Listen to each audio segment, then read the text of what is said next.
I am so excited about the opportunity to share with you.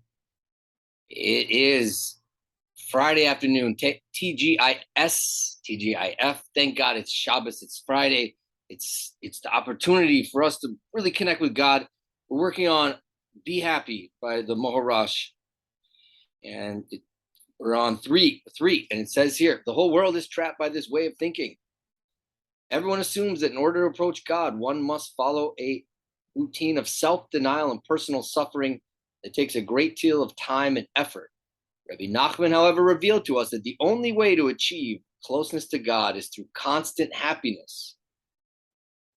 Rabbi Nachman explains God, whose presence surrounds and fills the entire world, dwells only in a place of joy. For joy and gladness are in his place, from Chronicles 16:27. Because a person's thoughts indicate where he truly resides, therefore, to be close to God, one must think of him, and depression dulls the mind. But let's just go back to this first half, 3:1 here.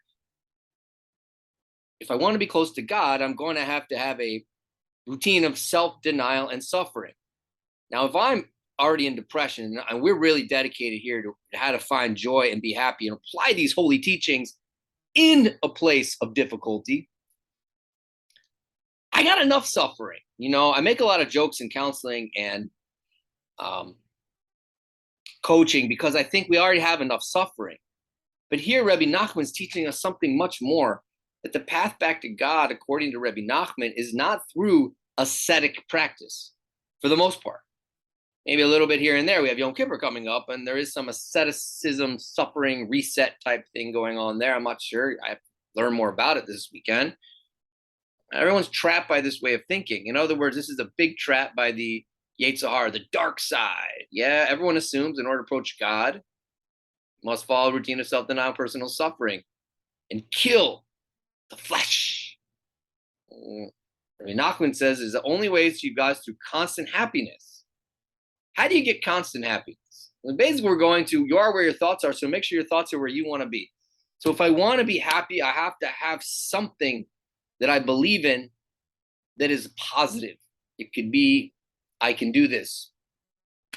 This will not be around forever. I had to be somewhere. God loves me still, even though I made these mistakes, whatever it is. And I want to share with you now somebody who's really mastered this. He's very impressive, my holy friend, Ephraim, Reb Ephraim. And you will see, he will explain. He sent this video to us for Shabbos, and I want to share it and pass it on to you. It's a prime example. He's been working so hard. Like I don't understand how he did it, but God helped him. So let's share the screen. Then we'll talk about it more afterwards. Here we are. Let's get going. Here. Looking people, I just finished running 20 and a half miles. How do you like that? Me, I just finished running 20 and a half miles. See these braceables? Well, I can't run, but I just did a 5-mile swim. And a mile of swimming is equal to 4.1 miles of running. So I just ran 20 and a half miles. I swam 5 miles without stopping. 4 hours and 20 minutes. That's right. From fully paralyzed to now. Can we talk for a minute? Look at this. His legs. He's got ambulatory legs. He can't do is he can't run. Yet somehow he got himself to believe successfully, and it's real to him clearly, that his swimming, which itself is a huge accomplishment, to swim 4 hours, which equals that amount of run, and since they're equal, he just ran. And internalizing that little by little gives him the joy that he run, because you are where your thoughts are. There's amazing entitlement and a sense of expectation. Today I had 2 people in session that even when they achieve great things, it was a master coder, and another one was high level in biology and immunology. In both cases, they're not satisfied with their achievements because it's what they should have done. It's what they expected to do. So the thought I should have done this means this, but if I have the thought I achieved something great, look at Reb Ephraim. I achieved something great.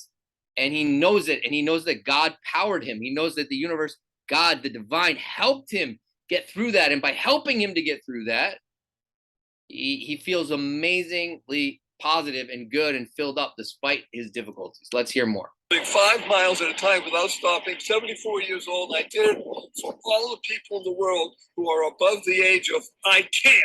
I love that line. All the people in the world who are above the age of I can't. I can't. That's an age. It's called being old, he's saying, right? Being old is I can't. Being young is I can. And the belief is I can is empowering. And the belief I can't is depressing. So we don't want to have even more problems in our depressive state. So I will be able to get out of this. I will find a way.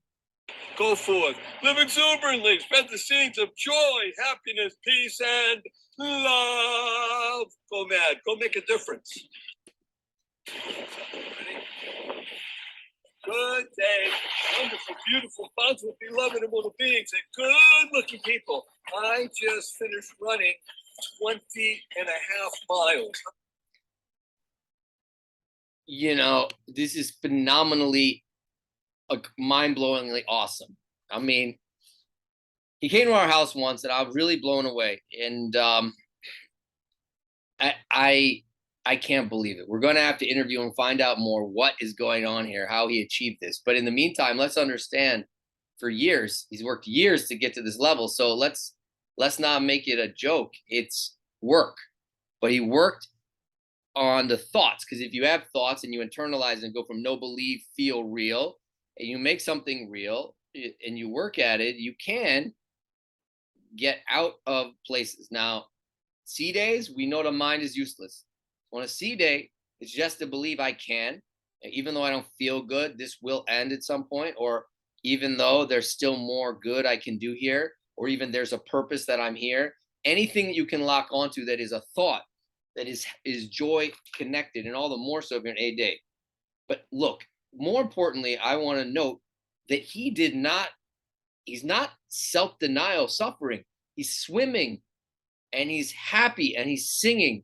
And he's a tremendous role model for us to show how if you want to get close to God, you're going to be happy. And to get close to God, you got to be happy. When you get close to God, you're going to be more happy.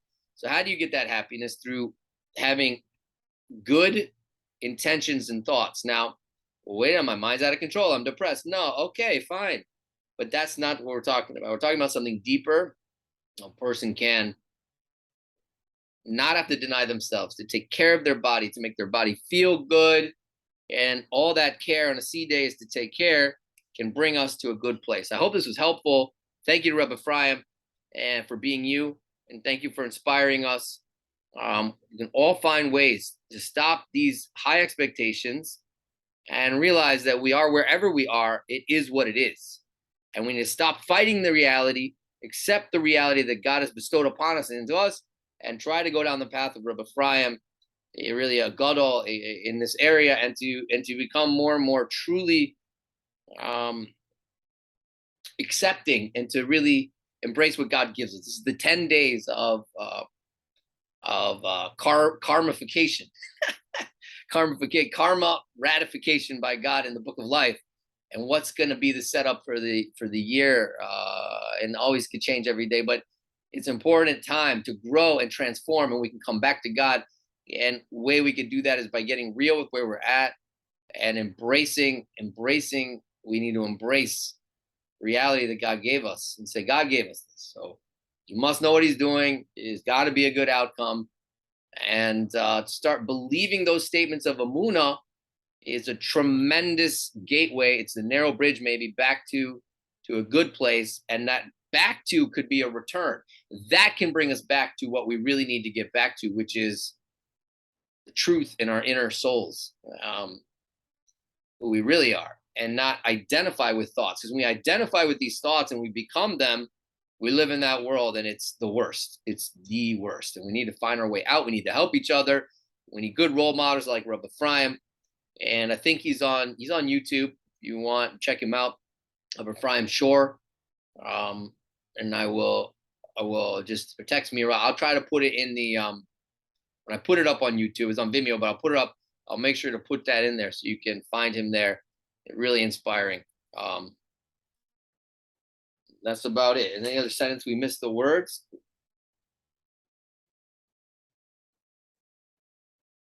there's something we have to get back to, but something to think about. Rabbi Nachman explains, God's presence surrounds and fills the whole world, and yet he dwells only in a place of joy.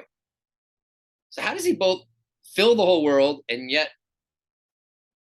is only in the place of joy, which means in the place of negativity and all that toxic stuff? Like, he's not there, but yet he's there. But okay, the main thing is to be joyous, to find ways to sing it, joy. Go mad, make a difference. Yeah, beautiful acronym. So that's it. Strengthen yourselves and do something good with your weekend so you can look back on it and say, I did something of value. Let's do it. Let's do it. Let's do it. Let's do it. Let's put our hearts to it.